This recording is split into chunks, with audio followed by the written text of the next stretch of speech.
नमस्कार दोस्तों, बालाजी स्टडी अड्डा में आपका स्वागत है। सीटेट 2020 के लिए जैसे कि हम आपको practice set back to back करा रहे हैं, तो आज के वीडियो में हम देखेंगे पर्यावरण अध्ययन के एनसीईआरटी के 15 जो है इंपॉर्टेंट प्रश्न जो कि आपके पूछे गए थे 2019 के दिसंबर माह के पेपर में।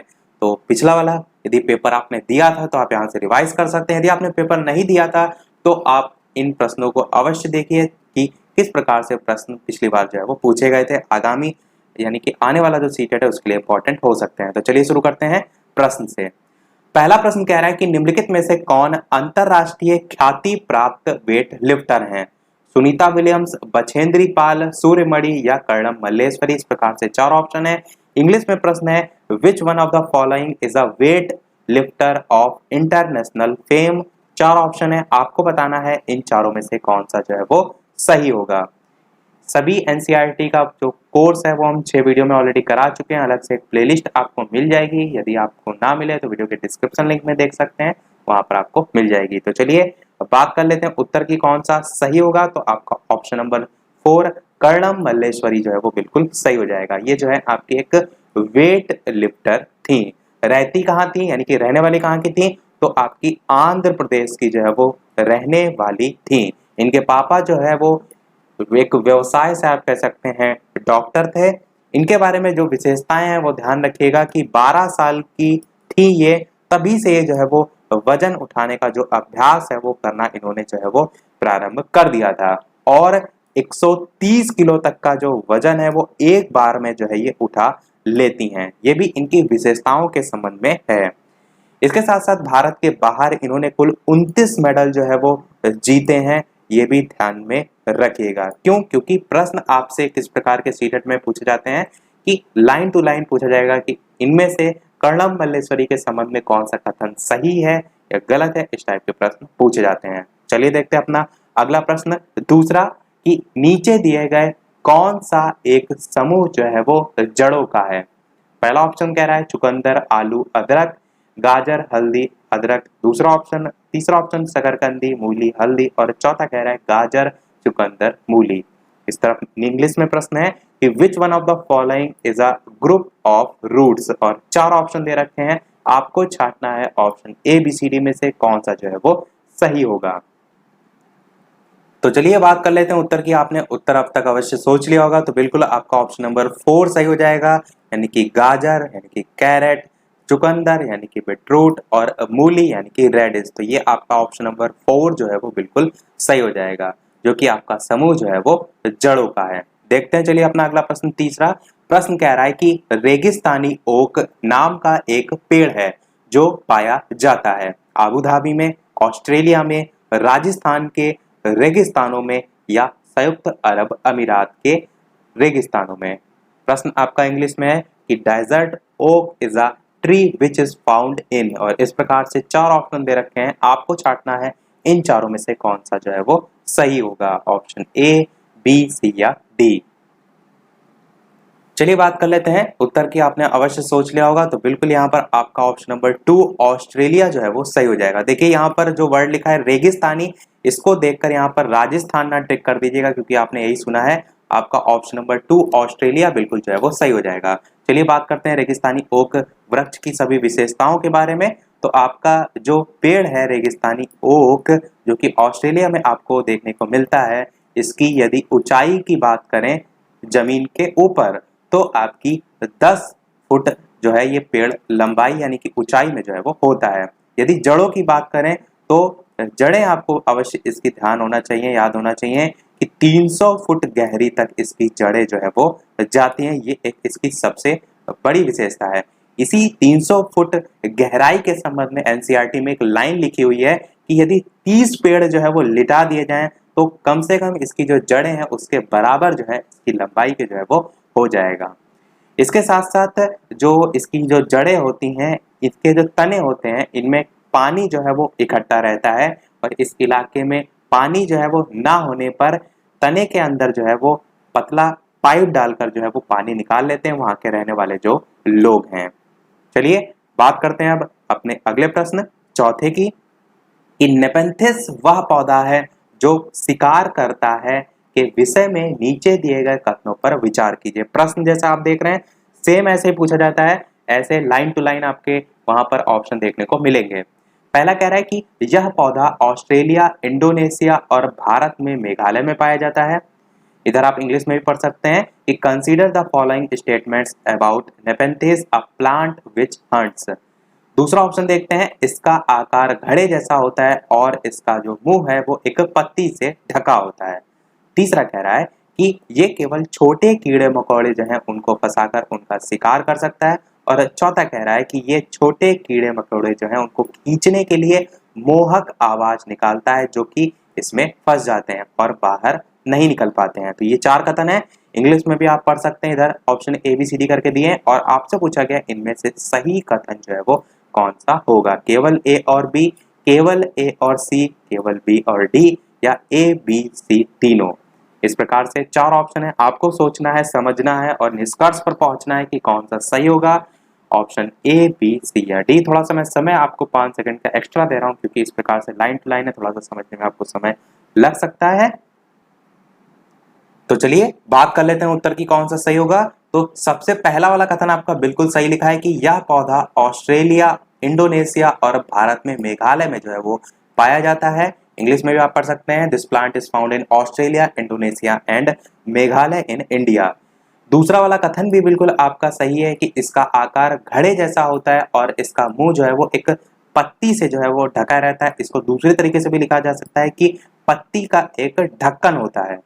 तो ये दोनों कथन आपके सही हैं। तीसरा कह रहा है ये केवल छोटे कीड़े मकोड़ों को ही फंसाकर उनका शिकार कर सकता है। तो यहाँ पर जो केवल वर्ड लगा है, इससे पहले भी हिंदी के सेट में काफी बार मैंने आपको बताया है कि केवल वर्ड आपका बहुत ही निगेटिव सेंस जो है उसको दर्शाता है और इसके संबंध में यानी कि नेपेंथिस के संबंध में भी ये निगेटिव सेंस दर्शा रहा है कि क्या ये केवल कीड़े जो छोटे कीड़े मकोड़े केवल क्या उनको ही फंसाकर शिकार करता है, तो ऐसा नहीं है, इसके संबंध में ऐसी कोई लिमिट नहीं है। तो आपका ऑप्शन नंबर सी जो है वो कट जाएगा। ऑप्शन डी की बात कर लेते हैं कि यह छोटे कीड़े मकोड़े जो हैं उनको खींचने के लिए मोहक आवाज निकालता है। तो ऐसा बिल्कुल नहीं है। क्यों? क्योंकि खास खुशबू होती है इसके, ये जो पत्ती है या कह सकते हैं इसके पेड़ में नेपेंथिस के, जो कि कीड़ों को आकर्षित करती है। तो मोहक आवाज से नहीं है, इसमें आगे देखिए लिखा है कि इसमें फंस जाते हैं और बाहर नहीं निकल पाते हैं। तो मोहक आवाज से ये आकर्षित नहीं करता है, जबकि एक खास खुशबू से आकर्षित करता है। तो आपका ऑप्शन डी भी कट जाएगा। तो केवल आपका ऑप्शन ए और बी बिल्कुल जो है वो सही हो जाएगा, जो कि आपका ऑप्शन नंबर 1 में जो है वो दे रखा है। तो आपका ऑप्शन नंबर 1 जो है वो बिल्कुल सही हो जाएगा। चलिए देखते हैं अपना अगला प्रश्न, पांचवा, कि भारत की आजादी से पहले महात्मा गांधी ने जिस दांडी के समुद्र तट तक अपनी प्रसिद्ध यात्रा जो है वो की थी, वह भारत के नीचे दिए गए किस राज्य में जो है वो स्थित है? आंध्र प्रदेश, कर्नाटक, महाराष्ट्र या गुजरात। चार ऑप्शन दे रखे हैं, आपको बताना है कि in which one of the following states of India is Dandi seashore located where Mahatma Gandhi did his famous march before independence. और चार ऑप्शन दे रखे हैं, आपको छांटना है इन चारों में से कौन सा सही होगा। तो चलिए बात कर लेते हैं उत्तर की कौन सा सही होगा। तो बिल्कुल आपका ऑप्शन नंबर 4 गुजरात जो है वो सही हो जाएगा।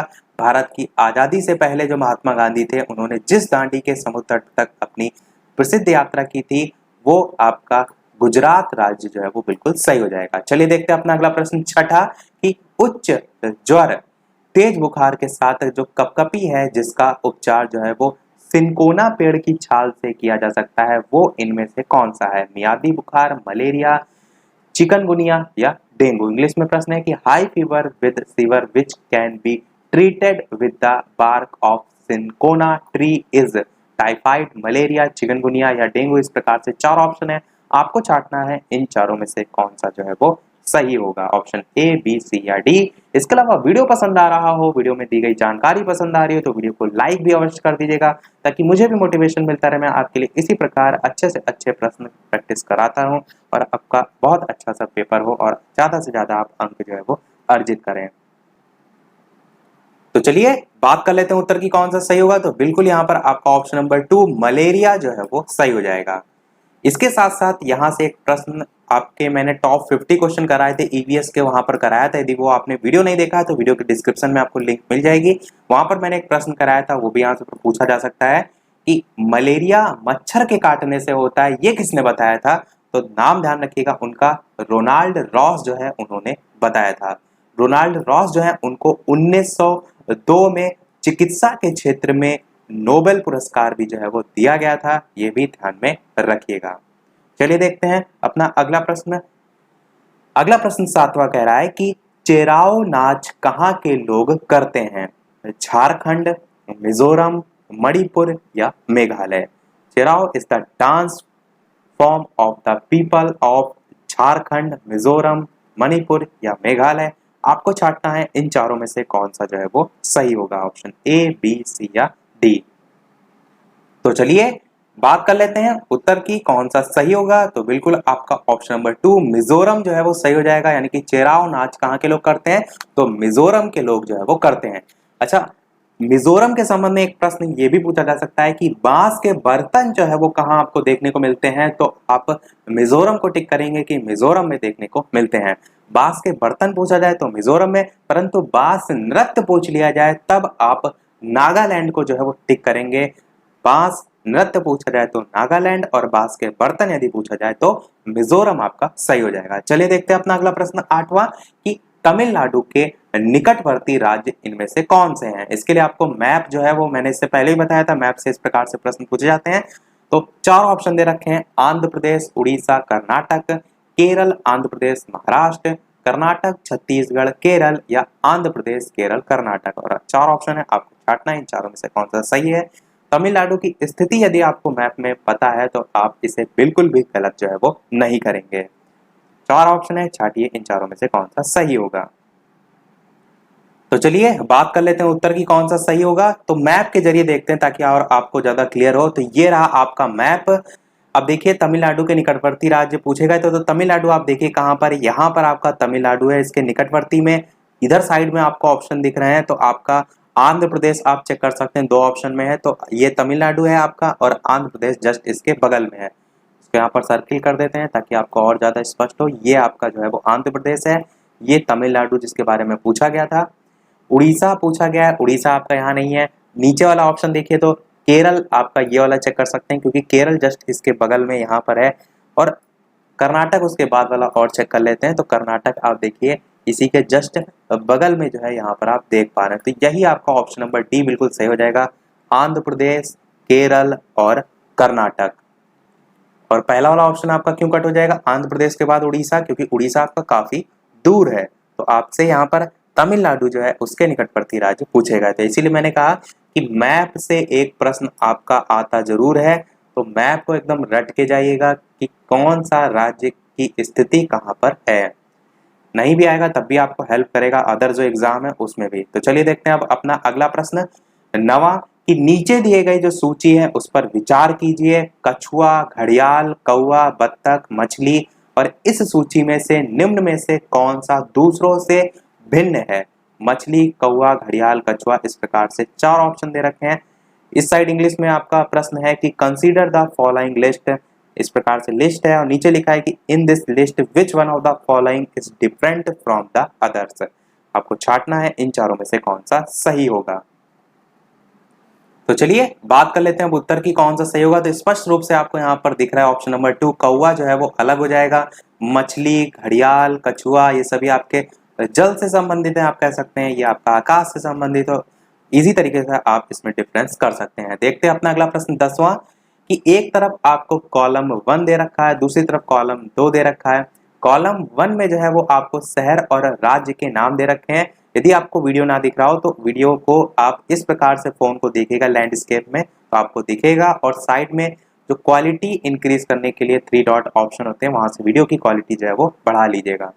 तो इस तरफ राज्य दे रखे हैं हांगकांग, केरल, कश्मीर या गोवा। इस प्रकार शहर, राज्य 4 आपके ऑप्शन दे रखे हैं। और अत्यधिक पसंद का भोजन इस प्रकार से 4 ऑप्शन दे रखे हैं कि किसी भी करी के साथ उबला टैपियोका, सरसों के तेल में बनी मछली, नारियल के तेल में बनी समुद्र की मछली, छोले भटूरे, पकाया हुआ सांप। अब ये जो ऑप्शन है आपको इनका सही मिलान बताना है कि कॉलम 1 की मदों का कॉलम 2 की मदों से सही मिलान इनमें से कौन सा होगा। 4 ऑप्शन दे रखे हैं, थोड़ा सा समय लेने वाला प्रश्न है तो मैं यहाँ पर थोड़ा सा 10 सेकंड तक का समय दूंगा। तब तक इंग्लिश का प्रश्न भी यहाँ पर पढ़ लेते हैं कि हांगकांग, केरल, कश्मीर, गोवा, इस प्रकार से ऑप्शन है। और यहाँ पर जो ऑप्शन है लिखे हुए हैं, boiled tapioca with any curry, fish cooked in mustard oil, sea fish cooked in coconut oil, chole bhature और cooked snacks. The correct match of term of column with column 1 with the column 2 is, और छांटना है आपको कि इन चारों में से कौन सा जो है वो सही होगा।